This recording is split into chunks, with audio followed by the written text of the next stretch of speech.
Now, the story of the Romans and the barbarians is one of conflict, cooperation, and transformation, and it's far from being simple enemies. These two worlds were in contact for centuries, the barbarians and the Romans.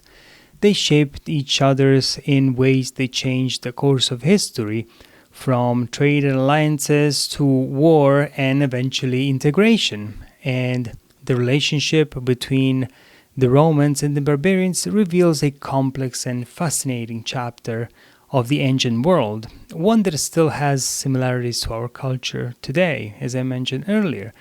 But first, here's something you might not know. Us, the civilized, and them, the barbarians, did not actually start with the Romans. That distinction comes from the Greeks, who used the term barbarian for anyone who didn't speak their language or share their way of life. The Greeks used the term barbarians to describe anyone who did not speak Greek. To them, the speech sounded like an incoherent buzzing, like bar bar bar bar bar bar, which is where the word barbarian comes from. This distinction was central to Greek identity, especially during the Persian Wars. The Greeks saw themselves as free men who triumphed over the barbarians, whom they deemed unfree. They took great pride in this victory, including their defiance of the Persian envoys sent by the great king, in an act of resistance that might seem shocking to modern standards. The Greeks threw these ambassadors into a well, and actually later they threw them into a ravine. While this behavior might not align with the Greeks that celebrated as a defining moment of their civilization, but it was a defining moment that told something about their freedom and superiority at the time. Now, when the great king, the Persian king, we're talking about Darius I and Xerxes I's son, they sought revenge around 490 BC. In this case, was Darius, because it was the first course of the Persian Wars. The Greeks stood their ground and defeated him, reaffirming their belief in the superiority of free men over barbarians. Now, to the Greeks, barbarians were those who prostrated themselves before the throne of the great king, bowing and striking their foreheads to the ground, a practice they viewed with disdain. They could not bear that distinction of bowing to a foreign king, even if he was considered a barbarian. This distinction went deeper than political or cultural differences. The Greeks saw themselves as the embodiment of civilization, the true humans, while they regarded the barbarians as little more than animals.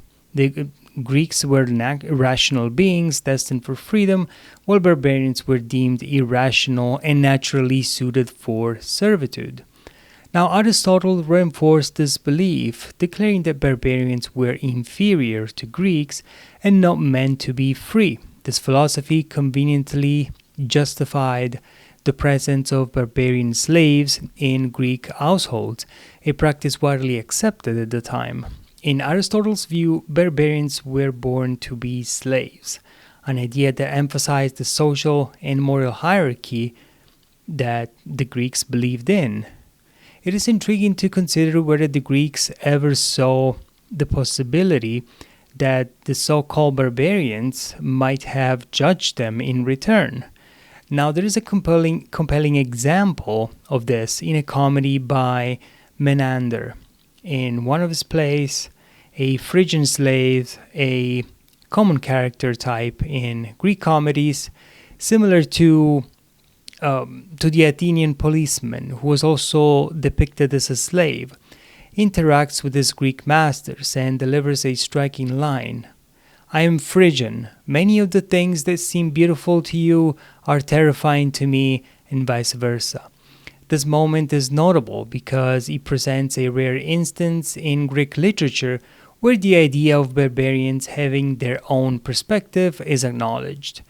and one that could challenge or even undermine the Greek worldview.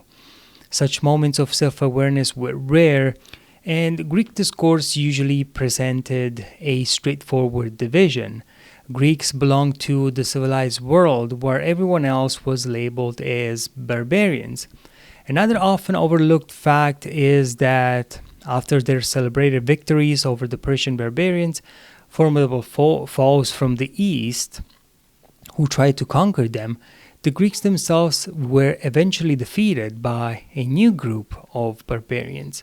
These invaders, however, came not from the east but from the west and succeeded in subjugating the Greeks. They were the Romans, who by the Greek definition they were considered barbarians because, again, they were not Greek. This might seem like an abstract idea, but the Greeks' enduring view of the Romans as barbarians is well documented, particularly in literature. A striking example appears in the comedies of Plautus. Although performed in Latin, his plays are adaptations of Greek originals and retain Greek characters and settings despite the language change. The cultural perspective remains unmistakably Greek. As a result, when Plautus' characters discuss Italy or Rome, they do so from a Greek viewpoint. They refer to the Romans as these barbarians and describe Roman cities as barbaricas urbes, barbarian cities, and Roman law as barbarica lex, barbarian law. This may seem unsurprising to us, especially given the enduring prestige of Roman law, but from the Greek perspective, it made perfect sense. Plautus was fully aware of this Greek viewpoint and even incorporated it into Roman critiques of their own Roman practice, of their own customs. For example, the Roman practice of reclining of the couches, these famous triclini, while eating was dismissed as barbarico ritu, in the barbarian style, and the early Roman poets were even labeled poeta barbarus, or barbarian poet. The Greek view of the Romans as barbarians was unsurprisingly poorly received by the Romans, and this resentment is evident in the works of figures like Pliny the Elder, who notes the irritation of this perspective. This perspective caused the Romans really had a chip on their shoulder just because the Greeks still deemed them as barbarians.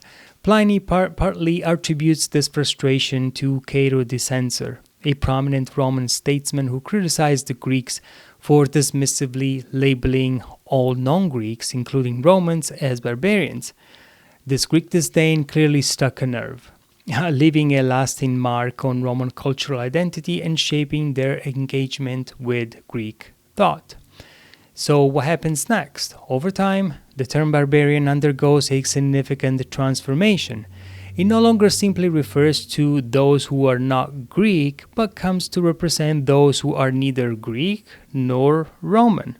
And this shift becomes particularly evident within the context of Roman imperialism, especially as Greece is absorbed into the growing Roman Empire.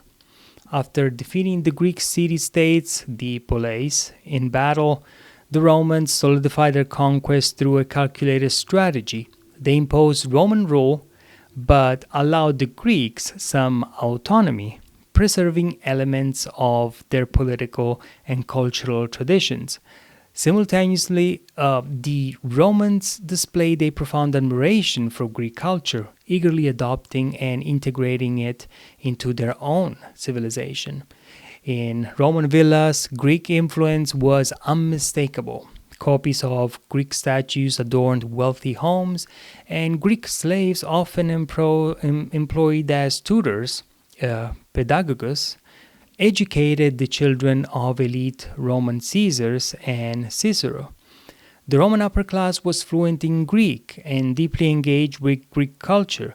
However, this cultural borrowing brought a shift in how the term barbarian was understood. It was no longer confined to those outside Greek culture, but was broadened to include anyone who was neither Greek nor Roman. emphasizing the divide between the sophisticated Roman world and the rest of the world, the rest of humanity. After conquering various territories, the Romans brought the local populations under their control but kept them distinct from Roman citizens. These people were integrated into the empire without being granted full citizenship. True to their legalistic nature, the Romans developed specific classifications to define the status of those living within the domain but excluded from citizenship, a system that is both fascinating and in some respects unsettling. Take the Gauls as an example. After Julius Caesar's conquest of Gaul, although ancient sources claim that he killed over 1,000,000 Gauls, many survived, particularly the men. Despite living within the Roman Empire, these survivors were still regarded as barbarians. This distinction underscores how, even after being brought under Roman control, they were not granted Roman citizenship and remained separate from the Romans. This reflects the rigid boundaries the Romans maintained between themselves and the conquered peoples. The Roman approach to these people, whom we might consider indigenous in modern terms, in a way or another, parallels more recent colonial histories, and where clear distinctions were made between colonizers and indigenous populations, with the latter often enjoying fewer rights and privileges. This brings us to an important concept in Roman law, the development of categories to distinguish between those living within the empire but not fully part of it. These were foreigners outside who were given specific rights and duties but remained separate from Roman citizens. The Romans established a legal framework to manage these distinctions, ensuring that while these groups were integrated into the empire, they were never fully assimilated or granted the same status as Roman citizens. The system reflected a mindset that maintained a clear divide between us, the citizens, and them, the outsiders or still barbarians. An interesting aspect of Roman policy was that after conquering barbarian lands, they would take control and then treat the conquered people who remained in their own homes as foreigners or peregrini. The Romans, as the new masters and citizens, regarded these indigenous people as outsiders in their own land. Over time, however, the Roman Empire saw a growing number of Roman citizens. As citizenship was granted more broadly, it became a key tool in Roman policy for integrating people across the empire. However, no matter how many people the Romans integrated into the empire, vast number of indigenous people remained. This distinction between being a Roman citizen and being an indigenous person with fewer rights is vividly illustrated in a text that might not immediately come to mind when considering the history of the Augustan and the Tiberian Empire. But it's crucial for understanding that world, how that world functions. And as we see at the story of the Acts of the Apostles, this shows a very clear example. In the Acts of the Apostles, we learn that St. Paul preached in Jerusalem, much to the displeasure of the Jewish priests, who reported to the Roman commander. Jerusalem, under Roman rule, had a Roman garrison, and the priests, accustomed to working with Roman authorities, had Paul arrested, and he was taken to the notorious Antonia Tower, the Roman stronghold in the city, and subjected him to the usual procedure for someone arrested by the authorities. He was tied to a post to be lashed. Just as the flogging began, before his name was even asked, Paul suddenly spoke up. "Are you sure you can flog a Roman citizen without a trial?" The soldiers, shocked, hurried to inform the commander. "A Roman citizen?" the commander asked. He quickly came down to see Paul, still tied to the post, and asked, "Are you a Roman citizen?" "Yes," Paul replied. Then comes the most remarkable line of the entire exchange. The Roman commander of Jerusalem said, "I too am a Roman citizen. It cost me a fortune to obtain this citizenship." Paul replied, "I was born a citizen." At that point, they untied him, apologized profusely, and politely asked him to remain available for questioning. They even wrote to the emperor in Rome to notify him that a Roman citizen had been arrested. However, they did nothing further to Paul without the emperor's explicit instructions. Now imagine what would have happened to someone who was not a Roman citizen in the same situation. Take, for example, when Jesus of Nazareth was arrested, he couldn't claim, "I am a Roman citizen." He went through the entire process, tied to a post, flogged, interrogated, and crucified. It's unlikely anyone would have bothered the emperor over such a matter. An ordinary indigenous person, unlike a Roman citizen, had no such protections. This illustrates the stark difference between being a citizen and not being one in the Roman Empire. There are several elements worth reflecting here. First, the Roman commander, a high-ranking officer, was a Roman citizen because he purchased his citizenship. The Roman army was not exclusively made up of citizens. Many soldiers were non-citizens, indigenous people who were recruited into the military. In fact, half of the Roman army consisted of auxiliaries, soldiers from outside Roman citizenship. In times of war or need, even barbarians could be enlisted and granted Roman citizenship to join the legions.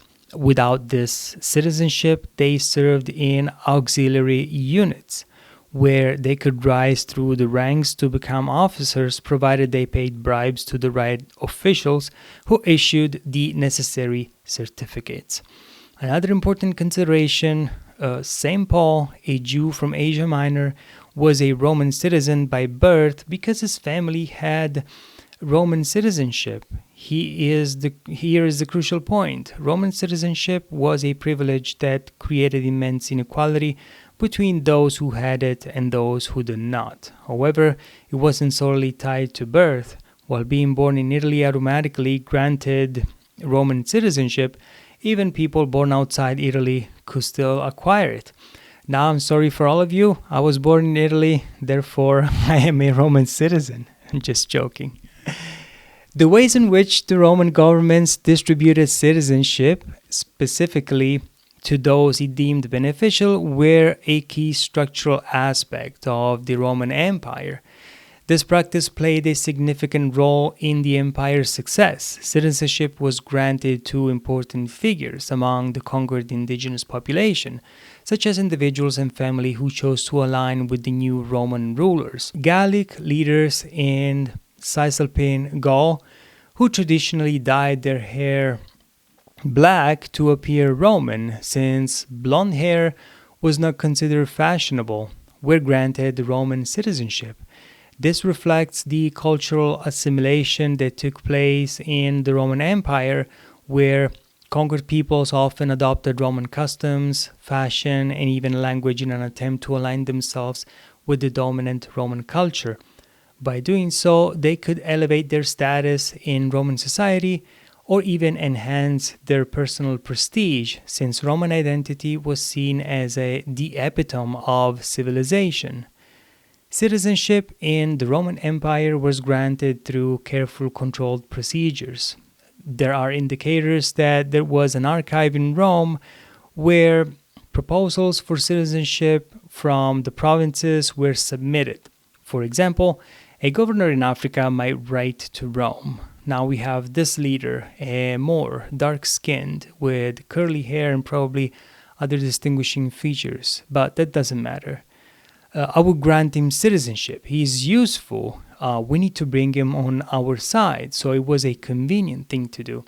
However, this process wasn't always successful. A classic example of this is with the Battle of Teutoburg, the Teutoburg Forest in the 9 AD, the year 9 after Christ, when a coalition of Germanic tribes decisively destroyed 3 Roman legions under the command of Publius Quinctilius Varus, temporarily halting Roman expansion beyond the Rhine River into Germania, into Germany, modern Germany. Varus' defeat stands as one of the most significant military disasters in Roman history, and the Teutoburg Forest remains a powerful symbol of the limits of the Roman imperial expansion. The Battle of Teutoburg Forest was where the Germanic rebels were led by Arminius, was later romanticized, particularly in the 19th century, by German nationalists during the reign of Kaiser Wilhelm. A 100-meter statue of Arminius depicted wearing a horned helmet was erected and to commemorate the battle. This moment came to symbolize the triumph of the pure Germans over the Romans. In the years that followed, German bookstores were filled with books that celebrated the Battle of Teutoburg, exalted the victory of the Germanic ancestors, and promoted the narrative of German superiority over Roman forces, fueling a sense of national pride and identity. It was a really strong point of national origin and pride. Naturally, the situation is more complex. The pure German Arminius, when we look closely, was actually named Gaius Julius Arminius. He had been raised in Rome alongside his brother, Flavius, meaning the blunt one, where these stories of little German princes are filled with a certain amount of fantasy. Well, why? Because the Roman policy was to make agreements with local leaders, and those who agreed to side with Rome were granted citizenship and often adorned with wealth.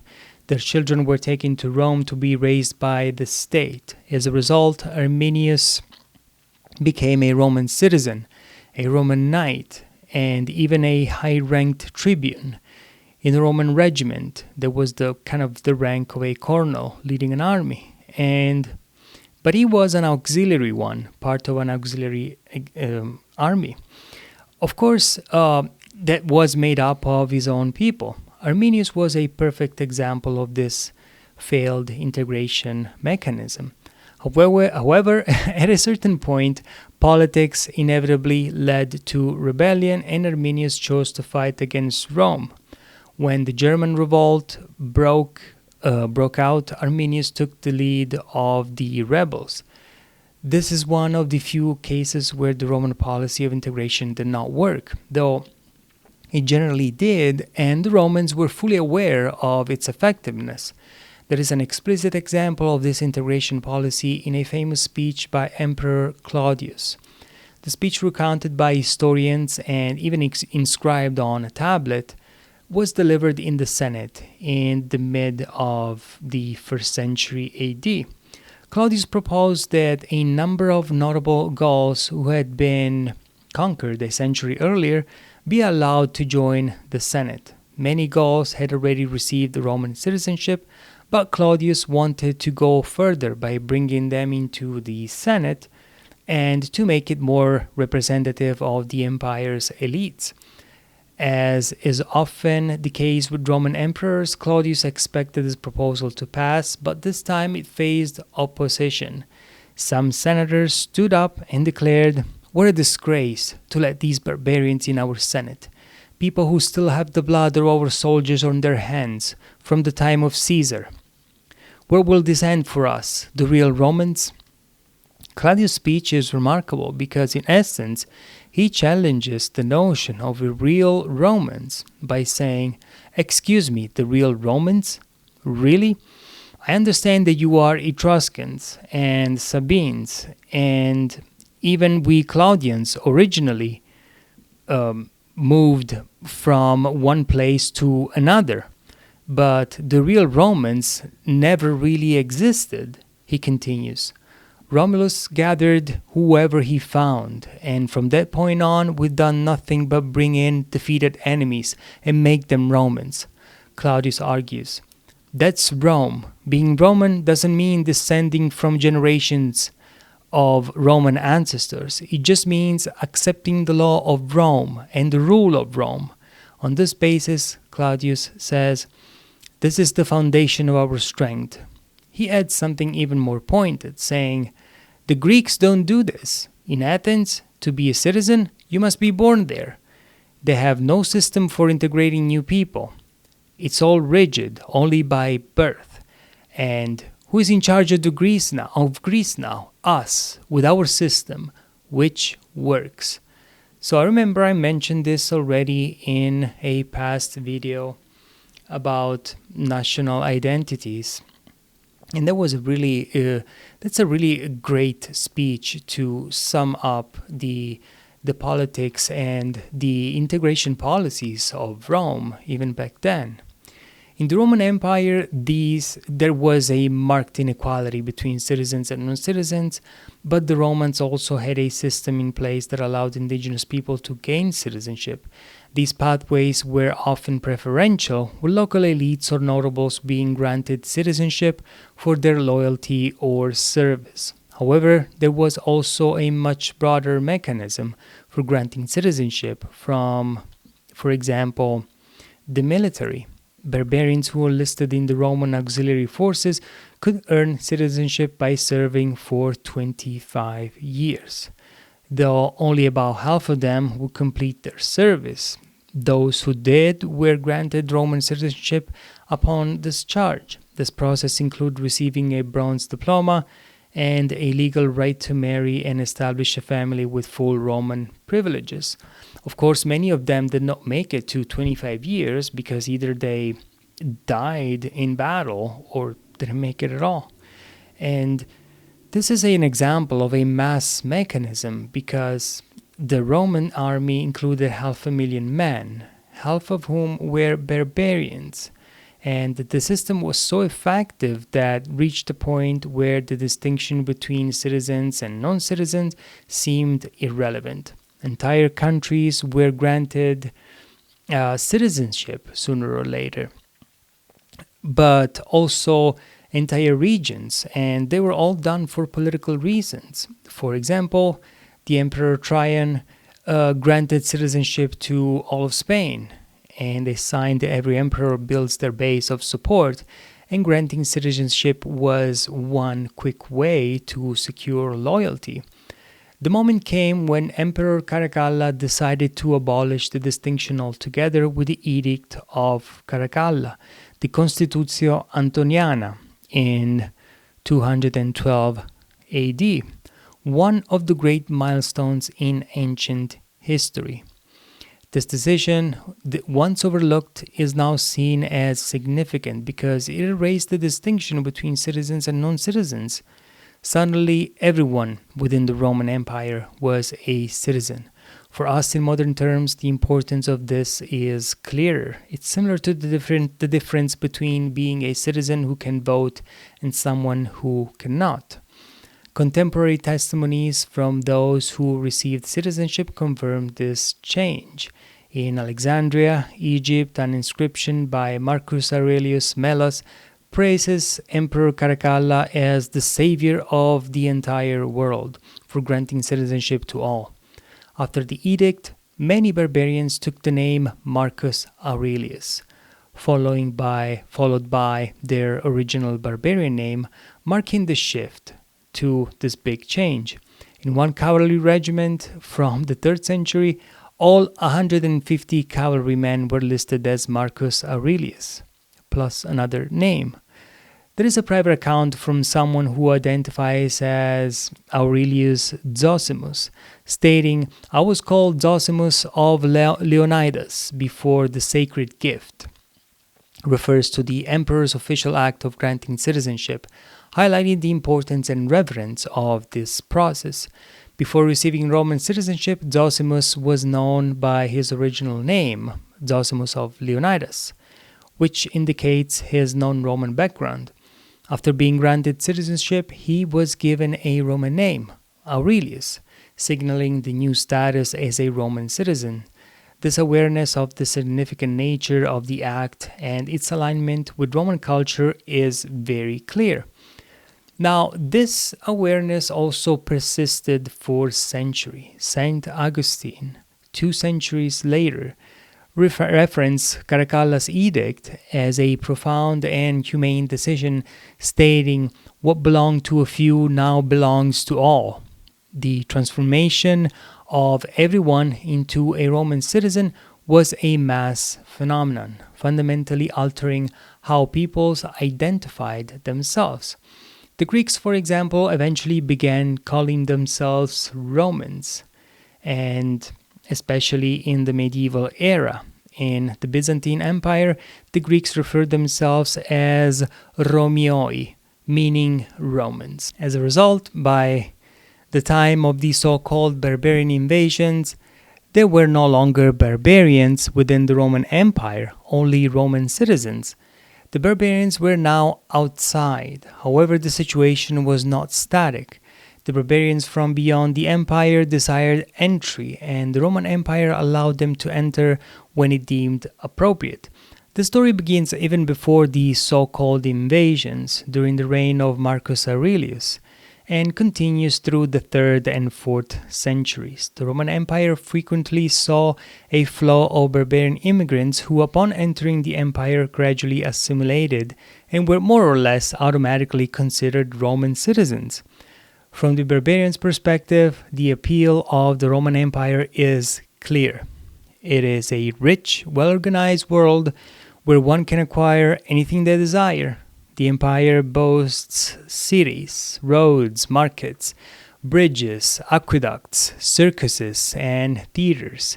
Every marvel of the ancient world, an entire system. It offers a stable or at least somewhat stable currency, laws, and security, unlike the more precarious life outside its borders where famine and war are constant threats.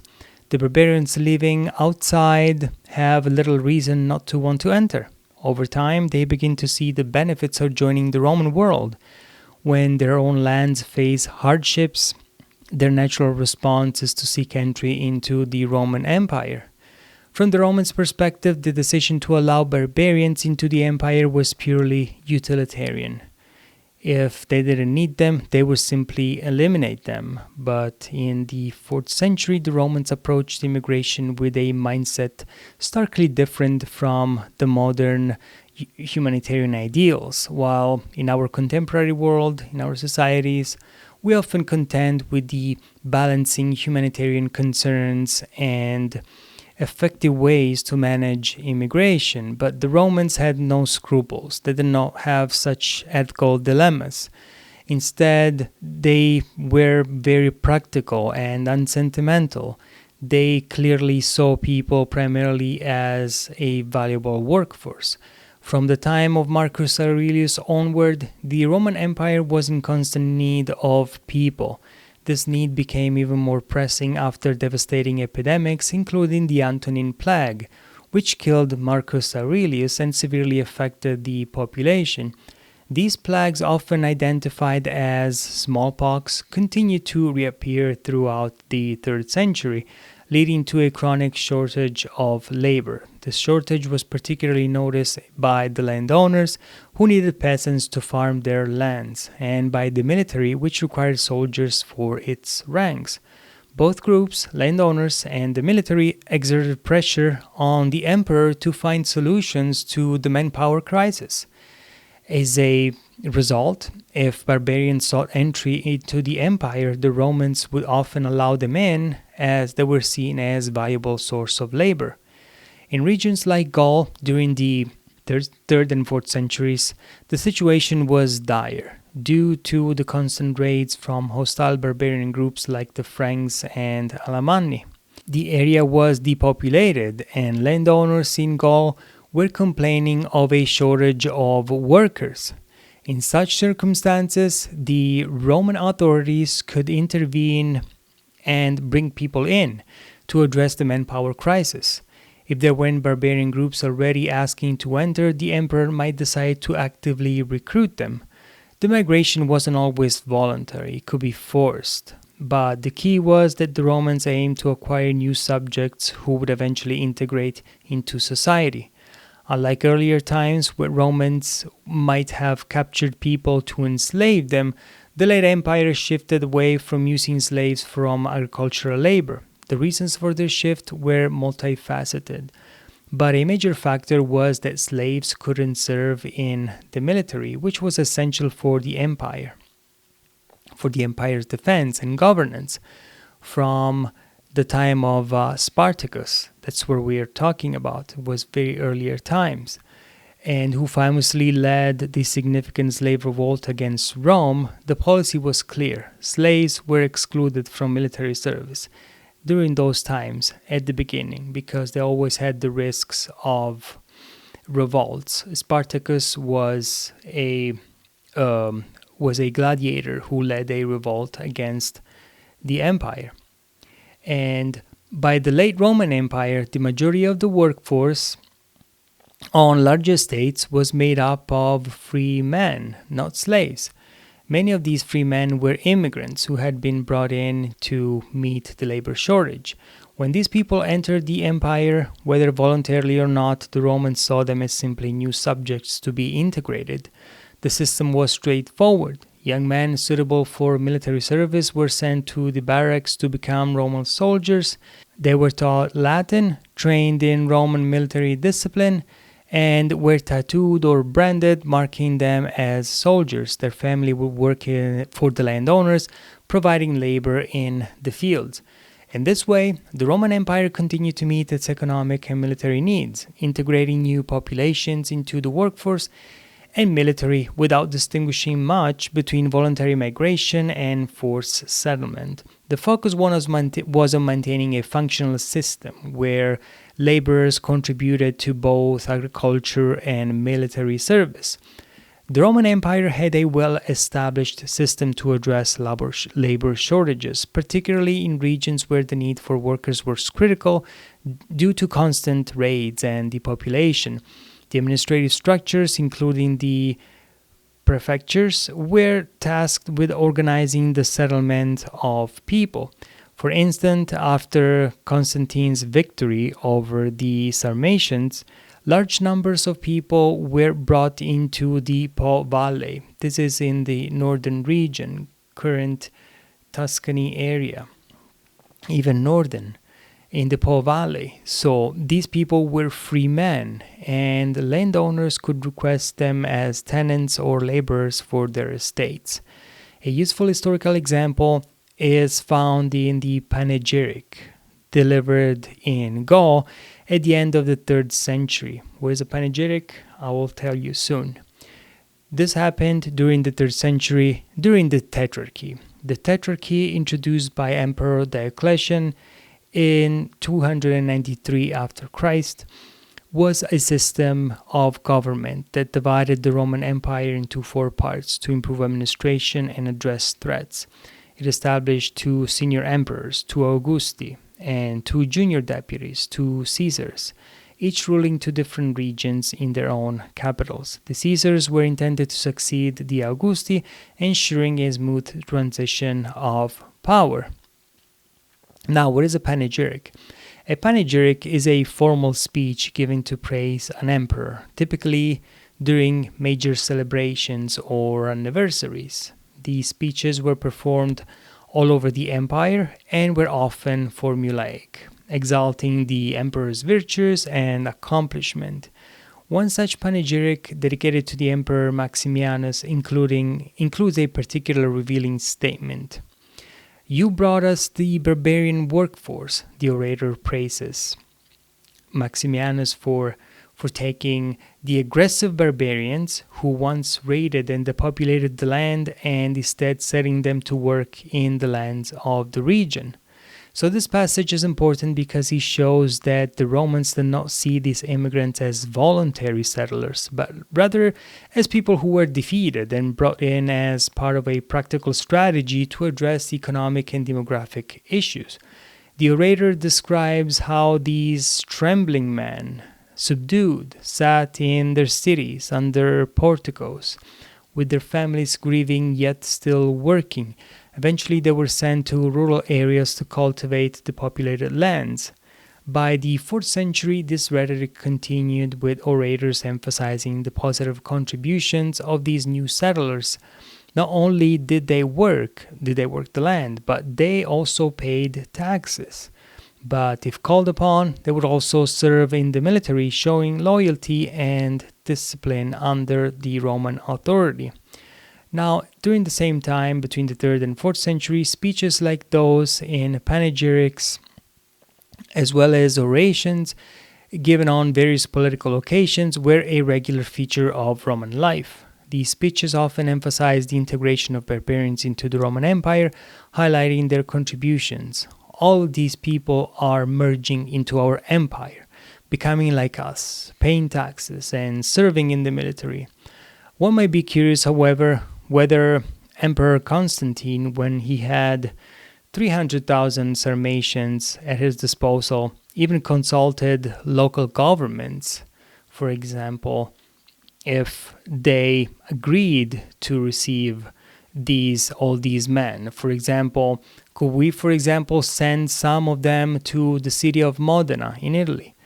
They could use help. From our modern perspective, is tempting to ask, what did the people of Modena think about this sudden influx?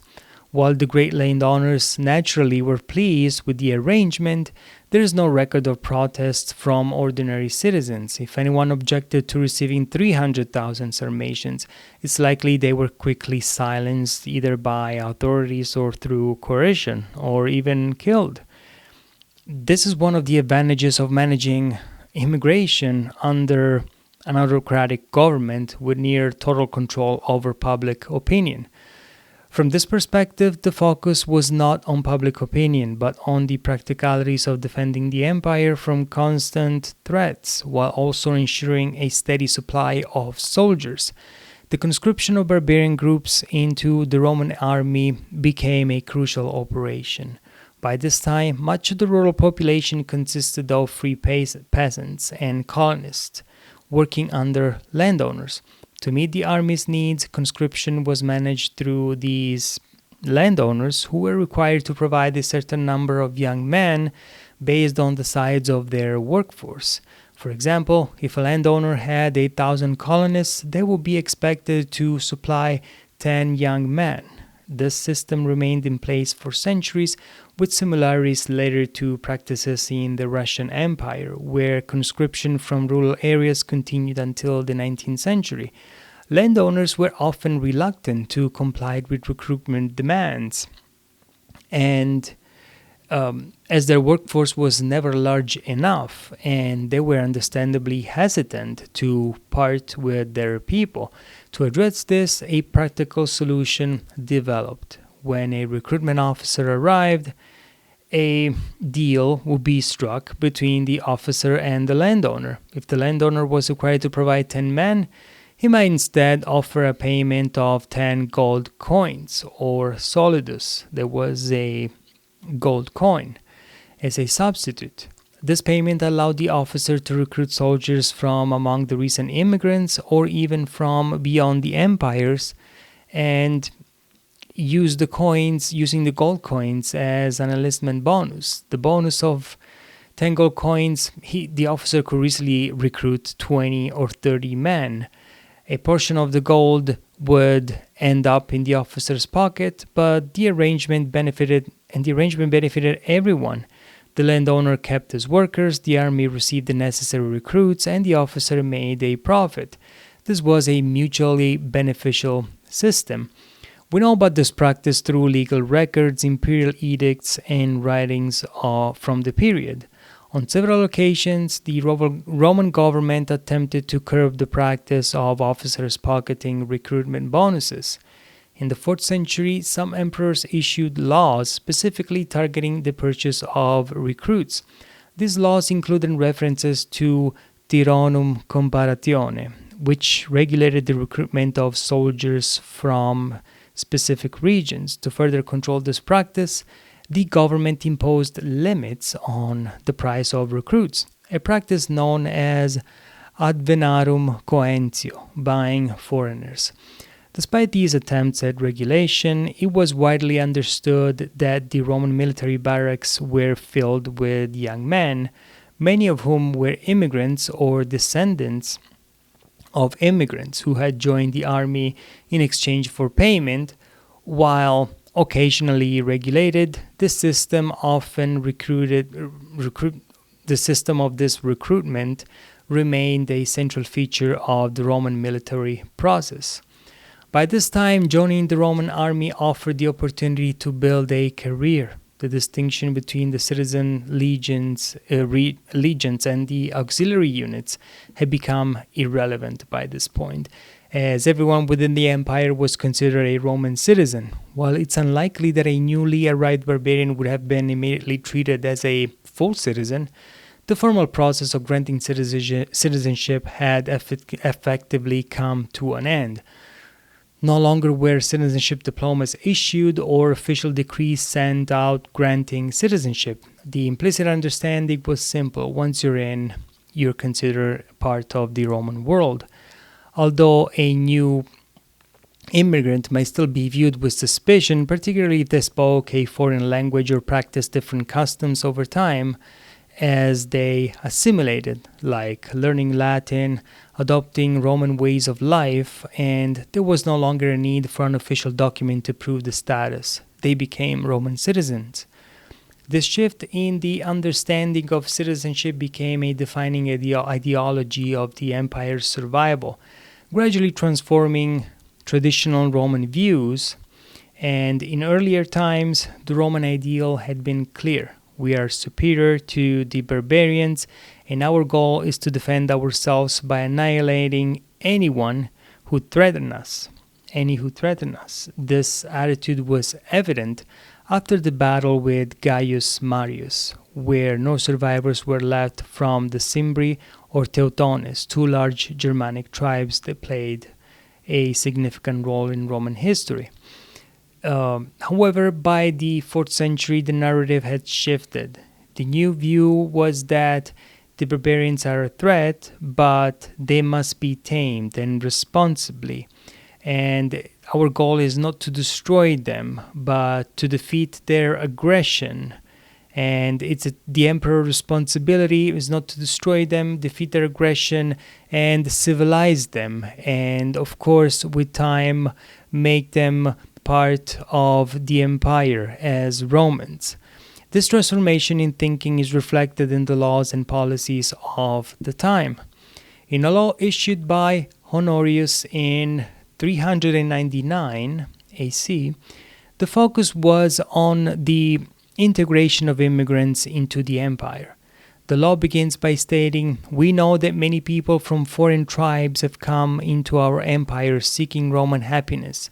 We're happy, and others want to come and be happy with us, so we let them in." This reflects the Roman Empire's policy of integrating foreign tribes into the Roman fold, as long as they were willing to adopt Roman conditions, Roman lifestyle.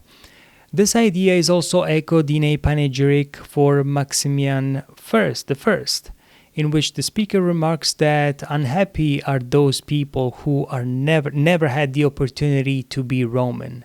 Just give them the chance, and if they accept our conditions, they will be part of us. This sentiment was widespread, particularly in Constantinople during the second half of the 4th century. Political figures of the Eastern Empire would often speak of the barbarians as wild and uncivilized, but emphasized that it was the Romans' duty as the more civilized and virtuous people to teach the barbarians civilization. The emperor's role was not to defend against the barbarians' threats, but also to make them part of the empire. A true Roman emperor, they argue, was one who, after subduing the barbarians, showed them mercy and allowed them to join the empire. One of the most notable orators of this period was Themistius, a philosopher and statesman in the 4th century. His speeches provide a deep insight into the Roman attitudes, and especially reflecting the integration of conquered people. He observes that the Romans take measures to protect even the most ferocious animals, like elephants in Libya, lions in Thessaly, and hippopotamuses in the Nile to ensure their survival. He compares this to how the Romans treated the Goths after their defeat. Although the Goths were considered barbarians, Themistius emphasizes that they were still human beings. Instead of exterminating them, the emperor showed them mercy, allowing them to join the empire and gave them the same rights and responsibilities as the Romans, including paying taxes. Themistius argues that, like the animals, the barbarians could be preserved and transformed, not wiped out. Those who accepted Roman conditions and assimilated were no longer barbarians but Romans, fully integrated into the empire. This ideology of mercy, integration, and transformation becomes central to the Roman worldview in the 4th century, marking a shift from the previous Roman attitude of annihilation to one of assimilation and inclusion. At this point, both Romans and Greeks were often closely intertwined in the intellectual and cultural spheres, were forced to reconsider the idea that barbarians were inherently inferior. As Aristotle had argued, the assumption of barbarian inferiority seemed obvious to many, especially given the physical and cultural differences between the Roman or Greek world and the Germanic tribes and Goths, who were seen as tall, blonde, but less civilized. This difference in appearance and customs contributed to the perception of these groups as inferior. Despite these prejudices, the Romans and Greeks eventually realized that under the right conditions, these barbarians could become like them. This shift in perspective can be seen in various texts. For example, there is a notable exchange of letters between Gregory of Nazianzus, a church father, and Flavius Modares, a Roman army general, in one letter stating, "You are the proof that being Greek or barbarian is a difference of bodies, not of soul. The difference lies in the places of origin, not in customs or will. So it's not your fault that you're blonde, but if you want, you can become like us." And here Gregory emphasizes that physical differences like the color of one's hair are superficial, and that with the right guidance anyone could assimilate into Roman or Greek society. Yet despite this more inclusive view, the dream of seamless integration eventually becomes complicated. The mechanisms for integrating immigrants were clear and efficient, but they were also brutal. Immigrants were expected to conform to strict terms. They would be assigned places to live, people to obey, and work to do. Their male children would be taken into military service. Under these conditions, newcomers could eventually become like everyone else, fully integrated into the empire. However, the Roman Empire at this time was deeply corrupt. Bribery, theft, and corruption were rampant throughout all levels of society, which began to interfere with the very mechanisms designed to incorporate and integrate these immigrant populations. While the system had worked effectively for some time, the pervasive system of corruption eventually caused it to break down, complicating the process of integration and undermining the empire's ability to manage its growing population of immigrants. This disruption made it more difficult to maintain this cohesion and stability that had once allowed these populations to be absorbed into the Roman world. In 376 AD, a pivotal event occurred at the Danube River, making what is often seen as the beginning of the barbarian invasions, though it was actually part of the normal Roman practice of admitting barbarian groups when necessary. The Goths, a people with whom the Romans had long-standing relationships, acting as mercenaries, negotiating with them, and even converting them to Christianity, arrived at the Danube frontier, requesting asylum within the Roman Empire. The Goths had fled their settlements between present-day Romania and Ukraine, driven from their land by a new and terrifying force, the Huns. The Goths, known for their toughness, who were a ruthless and fearsome nomadic group. The Goths explained their plight to the Romans, claiming that they had been attacked by the Huns and were now seeking refuge with the Roman Empire. The Roman response was shaped by their prior knowledge of the Goths and likely influenced by their curiosity regarding the Huns, who were largely unknown to them. Roman sources described the Huns as savage nomads who lived rough, eating dried meat under their saddles, born and dying on carts, an image that terrified and fascinated the Romans. And they had a deep obsession with the origin of people, as evidenced by such practices such as the census, and which required everyone to return to their places of birth, as seen in the biblical accounts of Joseph and Mary. For the Romans, the identity of a person was heavily tied to where they came from, and this fixation influenced their responses to groups like the Goths and the Huns.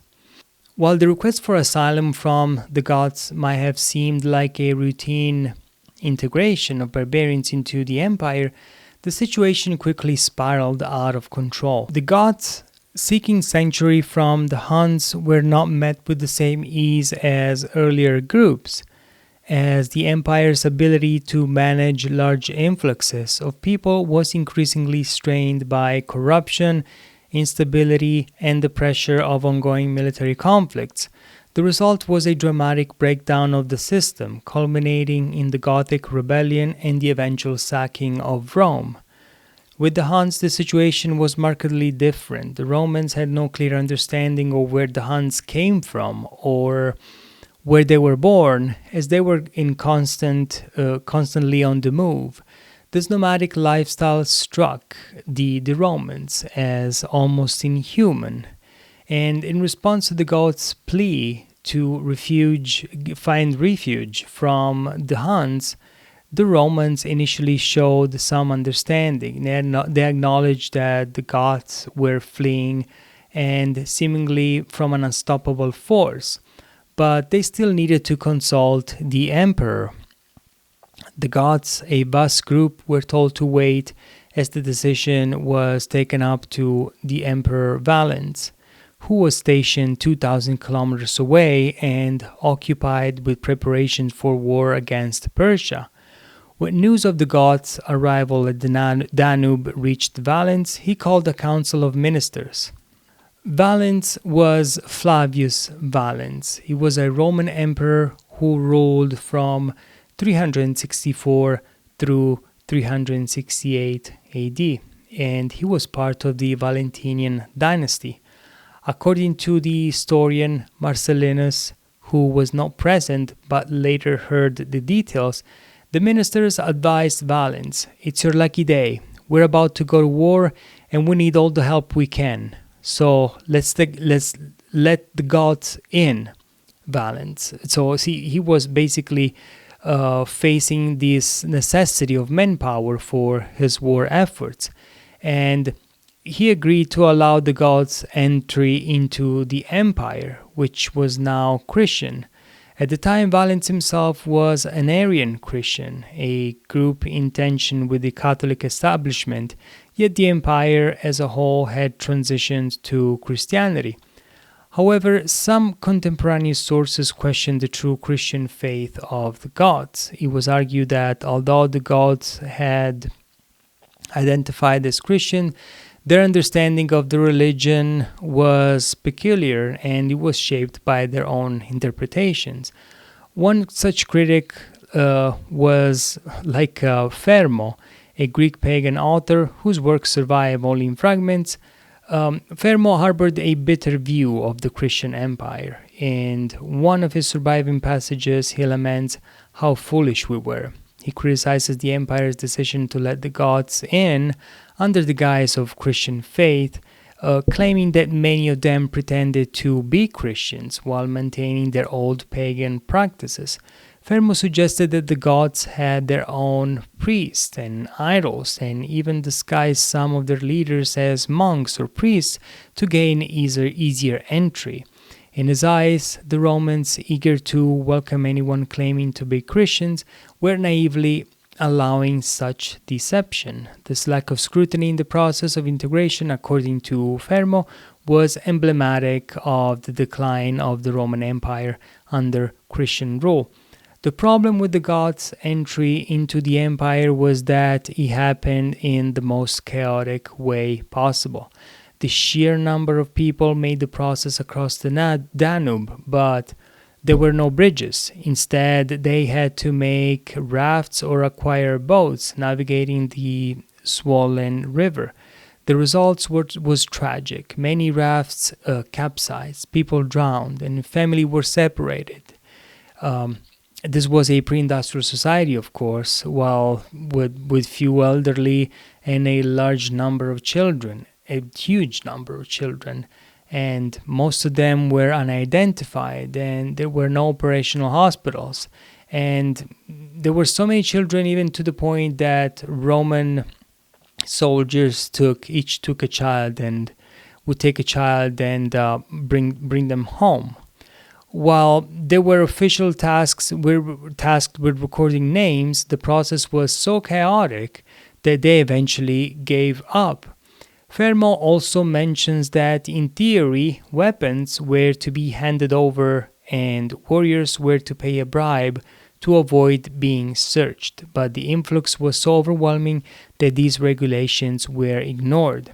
At one point, the person in charge of managing the entry looked across the Danube expecting to be nearly finished with the influx, only to see more and more people kept arriving. News had spread that the border was open, and more Goths were crossing, in a situation that could be comparable to news spreading in Mexico that the U.S. border was open. The Roman generals panicked. They decided to stop the influx, saying, "Those inside are inside, and those outside stay outside." A refugee camp was set up for newcomers. The emperor allocated funds for the care of these refugees, but according to Fermo, the generals did not distribute the money and supplies properly. Instead, they charged the Goths for the aid, and when the Goths ran out of money, they began selling their belongings, and eventually they sold their children. As in a society that allowed slavery, children were seen as the ultimate resource. Slave traders from all over the region took advantage of the situation and making a profitable business from the refugees. Eventually, the situation became unbearable for the Goths. The Romans, unable to cope with the influx, decided to dismantle the refugee camp and allow for the Goths to move inland. However, the march inland turned into a disaster. There were no provisions or preparations. In response, the Goths rebelled, overpowered the guard soldiers, and despite no longer having permission to cross, they made their way back across the Danube. They confronted the Romans, saying, "You made promises, but betrayed us. We, the Goths, are here. We're strong, and we are capable." They began causing trouble, which led to the Battle of Adrianople in 378. In this battle, Emperor Valens was defeated and killed by the Goths, who subsequently gained control of the situation. In the years that followed, the new emperor Theodosius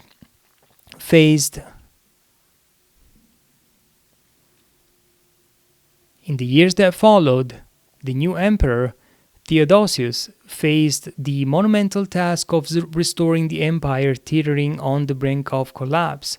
Theodosius took a dual approach in handling the Goths, a combination of compromise and force. In some cases, he decisively eliminated certain groups of Goths. In others, he negotiated agreements with their leaders. These agreements allowed the Goths to remain within the empire, but on their own terms. They no longer wished to be subjected to Roman conditions, no longer willing to work for the Romans, like live in separate families or have their young men conscripted into the Roman military.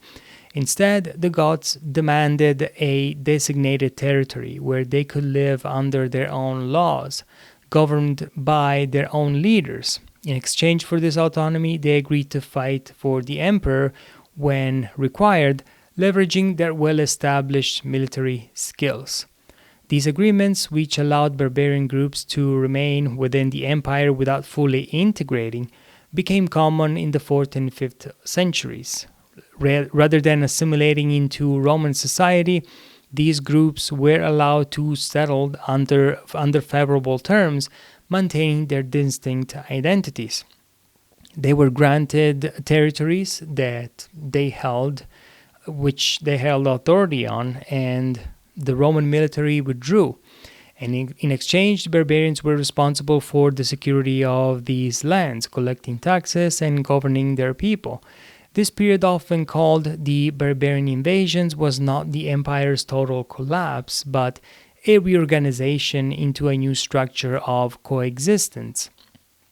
As the empire adapted to this changing reality, signs of growing intolerance began to emerge. The once held belief that barbarians could assimilate into Roman culture began to fade. Instead, many came to see them as fundamentally distinct and untrustworthy, regardless of any efforts at integration. A notable example is Synesius of Cyrene, a philosopher and bishop who voiced his discontent and with the increasing influence of barbarian leaders in Roman affairs.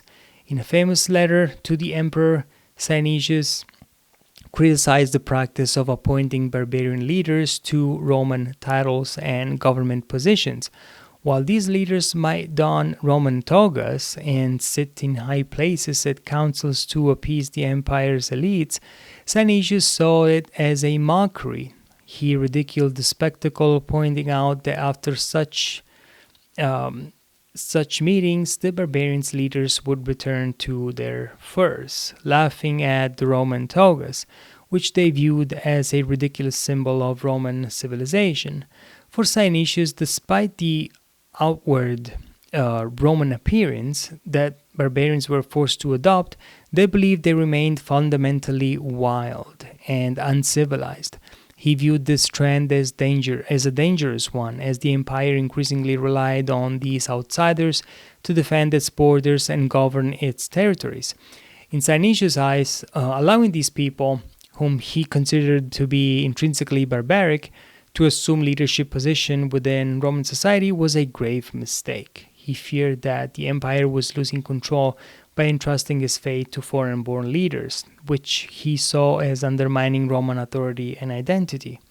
However, Synesius' views were not universally shared. The historical perspective of the time diverged significantly from modern interpretations, which often framed the barbarian invasions as a decisive rupture, signaling the fall of the Roman Empire and the dawn of the medieval era.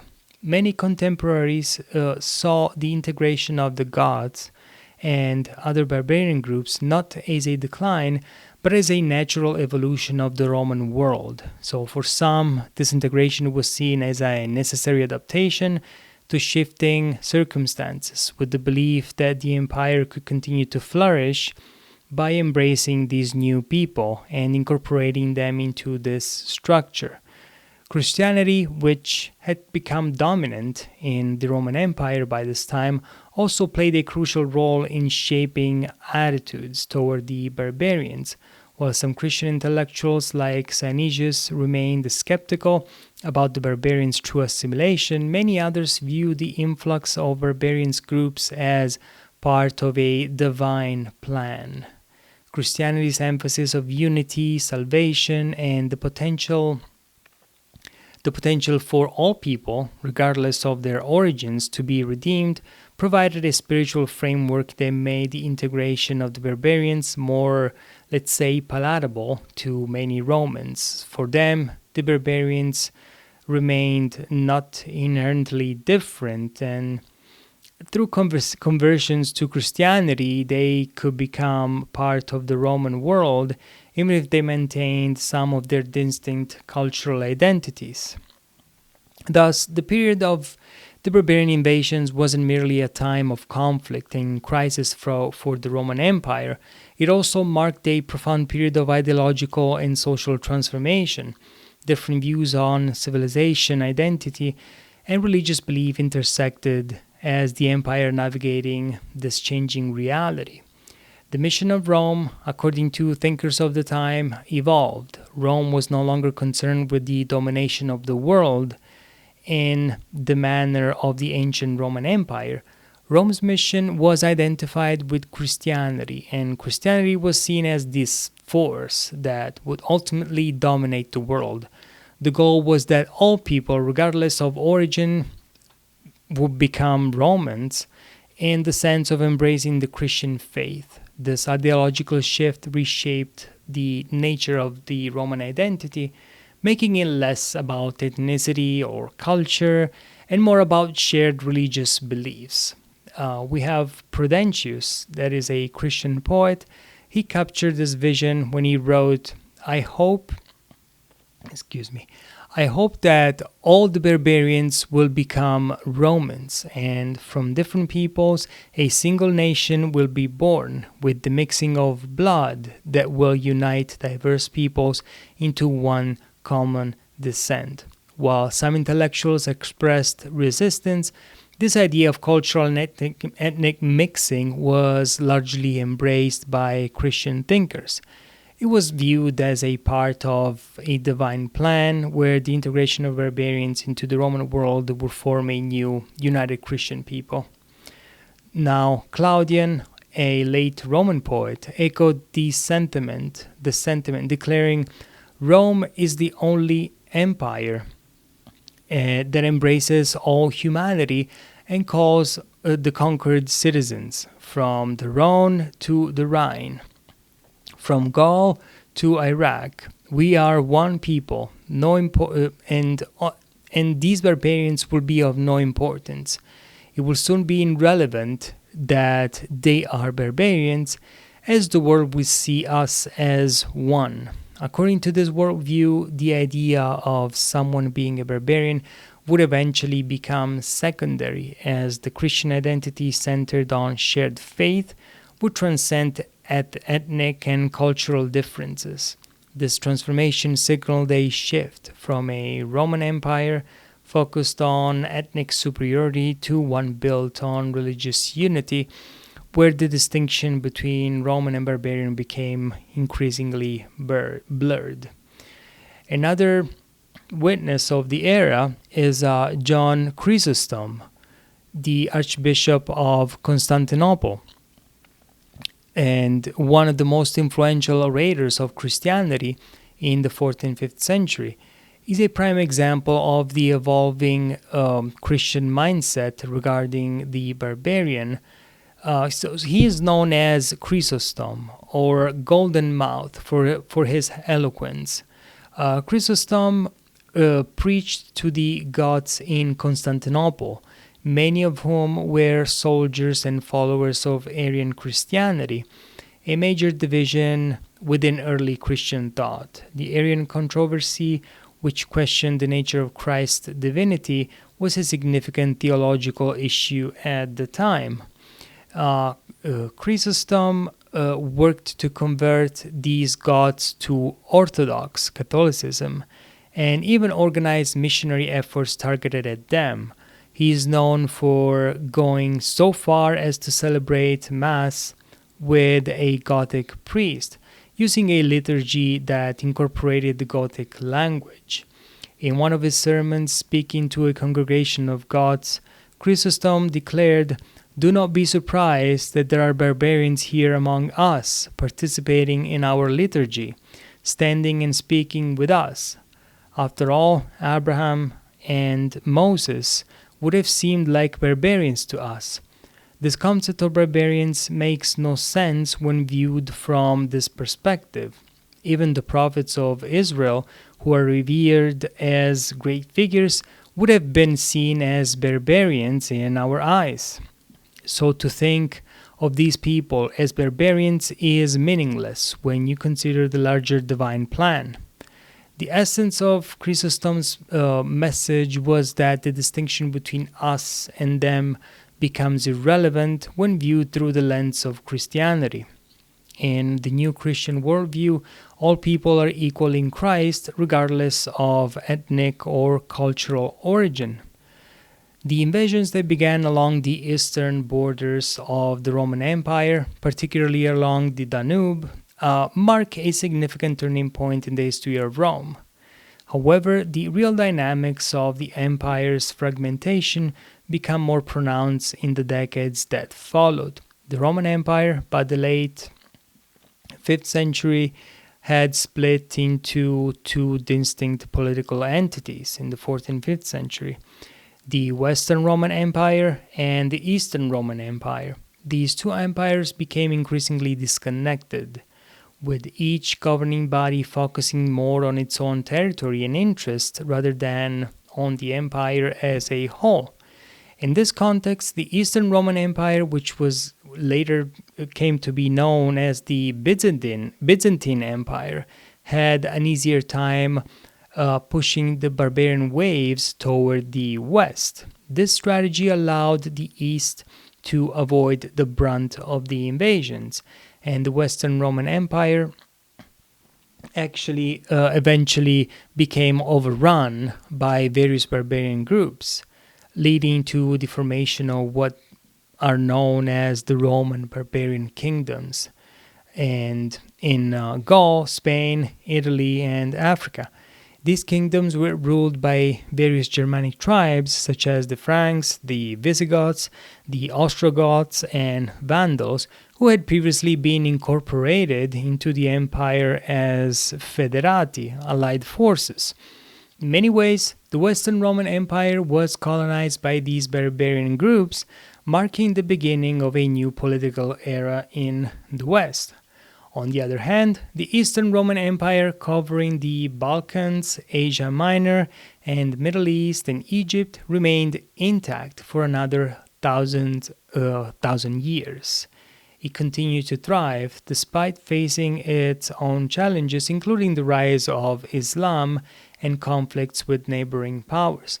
The Byzantine Empire survived until 1453, when it was finally conquered by the Ottoman Sultan Mehmed II, marking the end of the Roman Empire Eastern half. Throughout its existence, the Byzantine Empire remained a multi-ethnic empire which included Greeks, Armenians, Arabs, and other groups. This diversity was reflected in the Byzantine elite, which was composed not only of ethnic Greeks, but also of Illyrians, Persians, and many other peoples.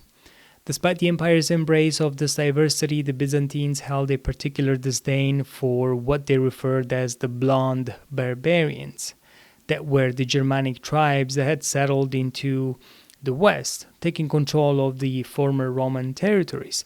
The Byzantines viewed the Western Roman Empire's fall and its subsequent control by these tribes as a source of shame.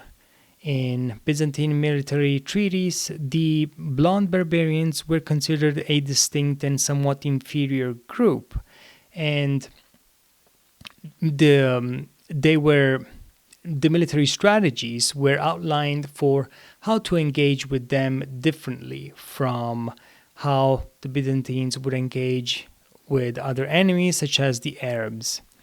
This disdain for blonde barbarians highlights the growing divide between the eastern and western parts of the empire, and the Byzantines, who saw themselves as the true Romans, the true inheritors of Roman civilization, regarded the Western Empire's collapse as evidence of a decline in the empire's values and strength. In the eastern side, for example, in the Eastern Mediterranean, the notion of a unified Roman Empire persisted for centuries, despite the fragmentation in the West. Meanwhile, the idea of Europe as a distinct political entity was slowly emerging, driven in part by the division between the East and the West. However, for the Romans, Europe didn't have any distinct political identity. Rome was at that point, as an empire spanned across 3 continents, and Europe was not seen as a political unit in its own right. The fall of the Western Roman Empire and the subsequent occupation of Europe by barbarian tribes marked a significant turning point in both the political and ideological development of the region.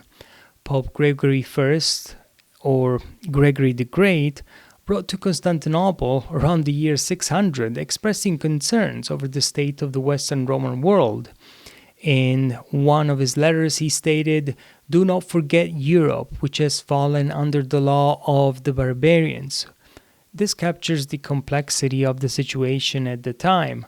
The letter conveys a sense of distress from the remnants of Roman authority in the West, still seeking help from the Eastern Roman Empire, the Byzantines, while struggling with the transformation that is taking place. The comparison to modern issues of immigration and integration is particularly insightful at this point. The Roman Empire's experience with barbarian groups mirrors many of the challenges that we face today in dealing with immigration, acculturation, and social stability. On one hand, the Roman Empire's ability to absorb and integrate large groups of barbarians as part of its structure contributed to its strength, especially in the case of military support and manpower. At the same time, as the empire structure became increasingly strained, the same groups that once have been the point of force of the empire that have been incorporated began to exert pressure on its stability, leading to the eventual collapse of the Western Roman Empire. What does this tell us? That tells us that the Roman experience of integrating barbarians into the empire cannot be reduced to a single narrative. The relationship between Roman authorities and barbarian tribes was marked by both cooperation and tension. Barbarian groups were often welcomed as allies, providing soldiers and resources. But over time, the increasing numbers of these groups within the empire led to challenges in governance, social cohesion, and security. This complex negotiation between us and them, between Roman civilization and barbarian peoples, underscores the difficulty of maintaining stability while simultaneously integrating diverse populations. In modern terms, this historical experience offers a lens through which to think about contemporary issues of immigrations. Just as the Roman Empire had to balance the integration of the new people coming while maintaining its own identity and stability, modern society must also consider how to manage the immigration in ways that is beneficial, sustainable, and mindful for long-term consequences. The Roman example, while offering no simple answers, highlights the importance of careful planning, thoughtful policies and processes, and the understanding of the challenges that come with transforming a society through immigration. Additionally, reflecting on how race and ethnicity were understood in the past is also an essential fact that we need to consider. A century ago, discussions often centered around concepts like race, ethnicity, and cultural purity, framed in terms of divisions between Latin, Germanic peoples, and among others. Today, these discussions have evolved. We are over this, and the concept of citizenship and belonging is more fluid to a certain point, emphasizing that we share values and identities over ethnic or racial categories, including the study of ancient history, including Latin literature and the Roman experience, remains valuable because it provides insights into how societies have historically grappled with these same questions and how those ideas continue to influence our present today.